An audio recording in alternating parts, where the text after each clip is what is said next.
Պարոն վարչապետ, այսօր ադրբեջանցի փորձագետները եկել են Հայաստան, խաղաղության կամ մարտավարության շրջանակում, կլոր սեղան երկու շփումներ են ունենալու մեր փորձագետների հետ, մինչ այս նայում են փորձագետները Ադրբեջան գնացել, բայց ոչ թե օդային ճանապարհ են ընտրվել, այլ սահմանային ճանապարհ, սահմանազատված հատվածով, ինչու են ընտրվել այս ճանապարհը եւ ինչպես է գնահատում այս օրինակ շփումները, արդյոք սրանք ահագացնելու են խաղաղության պայմանագրին ստորագրումը կամ հաղորդումների բացման գործը։ Գիտեք, ձեր հարցի մեջ արդեն պատասխան կար, սահմանազատված հատված կա եւ այդ սահմանազատված հատվածը ինչի չի կարա դառնա անցման կետ երկու կողմից։ Ես հույս ունեմ, որ առաջիկայում Ադրբեջանի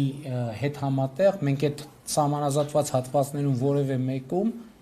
ամեն մեկս մեր կողմում առևտրային շուկա համատեղ շուկա կամ առևտրի պլատֆորմ ստեղծելու որոշում կկայացնենք եւ կիրականացնենք այդ որոշումը։ Համեն դեպս նախադեպը կա ցամաքային հատումա տեղի ունեցել սահմանազատված հատվածի երկու երկրների օրենսդրության համապատասխան, ինչ շատ լավ է։ Իսկ ընդհանրապես խաղաղությունը, այո, խաղաղությունը այն է, որ մենակ երկրների ղեկավարները կամ կառավարությունների կամ խորհրդարանների անդամները պետք է շփում տեղի չունենա։ Պետք է շփումը ընդլայնվի, պետք է